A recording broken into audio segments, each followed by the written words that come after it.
ഗ്രാമീണ മേഖലയിൽ തൊഴിലവസരങ്ങൾ സൃഷ്ടിക്കാൻ കൂൺ ഗ്രാമം പദ്ധതി വഴിയൊരുക്കുമെന്ന് ഉന്നത വിദ്യാഭ്യാസ സാമൂഹ്യനീതി വകുപ്പ് മന്ത്രി ഡോക്ടർ ആർ ബിന്ദു. ഇരിങ്ങാലക്കുട നിയോജക മണ്ഡലത്തിലെ സമഗ്ര കാർഷിക വികസന പദ്ധതിയായ പച്ചക്കുടയുടെ ഭാഗമായി കാർഷിക വികസന കർഷക ക്ഷേമ വകുപ്പിന്റെ ആഭിമുഖ്യത്തിൽ സംസ്ഥാന ഹോർട്ടിക്കൾച്ചർ മിഷൻ പദ്ധതിയുമായി ചേർന്ന് നിയോജക മണ്ഡലത്തിൽ നടപ്പിലാക്കുന്ന കൂൺ ഗ്രാമം പദ്ധതി മുനിസിപ്പൽ ടൗൺ ഹാളിൽ ഉദ്ഘാടനം ചെയ്ത് സംസാരിക്കുകയായിരുന്നു മന്ത്രി ഡോക്ടർ ആർ ബിന്ദു. കൂൺ കൃഷി വ്യാപിപ്പിക്കുന്നതിനും കർഷകർക്ക് അധിക വരുമാനം പ്രദാനം ചെയ്യുന്നതിനുമായാണ് കൂൺ ഗ്രാമം പദ്ധതി നടപ്പിലാക്കുന്നത്. 100 ചെറുകിട കൂൺ ഉൽപാദക യൂണിറ്റുകൾ, 2 വൻകിട കൂൺ ഉൽപാദക യൂണിറ്റ്, 3 കൂൺ സംസ്കരണ യൂണിറ്റ്, 2 പാക്ക് ഹൗസുകൾ, 10 കമ്പോസ്റ്റ് ഉൽപാദക യൂണിറ്റുകൾ എന്നിവ ചേർന്നതാണ് ഒരു കൂൺ ഗ്രാമം. കൂൺ ഗ്രാമം ഒന്നിന് 30.25 ലക്ഷം രൂപയുടെ സഹായമാണ് സർക്കാർ ലഭ്യമാക്കുന്നത്. മുനിസിപ്പൽ ചെയർപേഴ്സൺ മേരിക്കുട്ടി ജോയ് അധ്യക്ഷത വഹിച്ച ചടങ്ങിൽ ഇരിങ്ങാലക്കുട ബ്ലോക്ക് പഞ്ചായത്ത് പ്രസിഡന്റ് ലളിത ബാലൻ മുഖ്യാതിഥിയായിരുന്നു.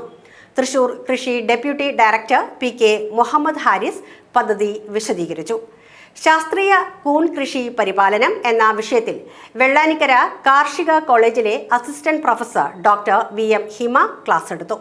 പൂമംഗലം ഗ്രാമപഞ്ചായത്ത് പ്രസിഡന്റ് KS തമ്പി, കാട്ടൂർ ഗ്രാമപഞ്ചായത്ത് പ്രസിഡന്റ് TV ലത, ഇരിങ്ങാലക്കുട കൃഷി അസിസ്റ്റന്റ് ഡയറക്ടർ ഫാജിദ റഹ്മാൻ, മാള കൃഷി assistant director CB Ajith, Vellangallur കൃഷി അസിസ്റ്റന്റ് ഡയറക്ടർ MK സ്മിത, ജനപ്രതിനിധികൾ എന്നിവർ പങ്കെടുത്തു. കർഷക ജനസാമാന്യത്തിന് ഇപ്പൊ നെല്ലോ തെങ്ങോ ഒക്കെ കൃഷി ചെയ്തുകൊണ്ട് മാത്രം അവരുടെ സാമ്പത്തിക നില സുഭദ്രമായി മുന്നോട്ട് കൊണ്ടുപോകാൻ പലപ്പോഴും ബുദ്ധിമുട്ട് നേരിടുന്നത് കൊണ്ട് അനുബന്ധ കാർഷിക മേഖലകളിലേക്ക്, അത് അല്ലാതെ ചെയ്യാവുന്ന കൃഷിയിലേക്ക് കൂടി അവരെ കൊണ്ടുപോകുക എന്നുള്ളത് വലിയ ഒരു ചുമതലയായി നാം കാണുകയാണ്. മാത്രമല്ല ഭക്ഷ്യമേഖലയിലെ സാമ്പത്തിക സ്വയം പര്യാപ്തത, ഭക്ഷ്യമേഖലയിലെ സ്വയം പര്യാപ്തത, ഭക്ഷ്യ സുരക്ഷ ഇതെല്ലാം ഉറപ്പാക്കുന്നതിന് കാർഷിക മേഖലയ്ക്ക് പ്രാധാന്യം കൊടുത്തുകൊണ്ടുള്ള പദ്ധതികൾ മുന്നോട്ട് കൊണ്ടുപോവുകയാണ്. അതിൻ്റെ കൂടെ ഭാഗമായിട്ടാണ് ഈ കൂൺ ഗ്രാമം പദ്ധതി.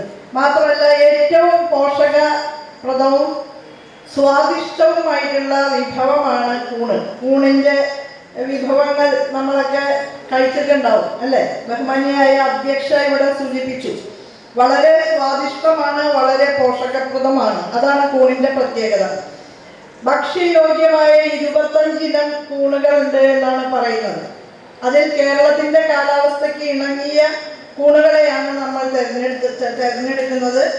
ചിപ്പിക്കൂൺ, പാൽക്കൂൺ, വൈക്കോൽ കൂൺ ഇതൊക്കെയാണ് കേരളത്തിൻ്റെ കാലാവസ്ഥയ്ക്ക് പറ്റിയ കൂണിനങ്ങളായിട്ട് കാണുന്നത്.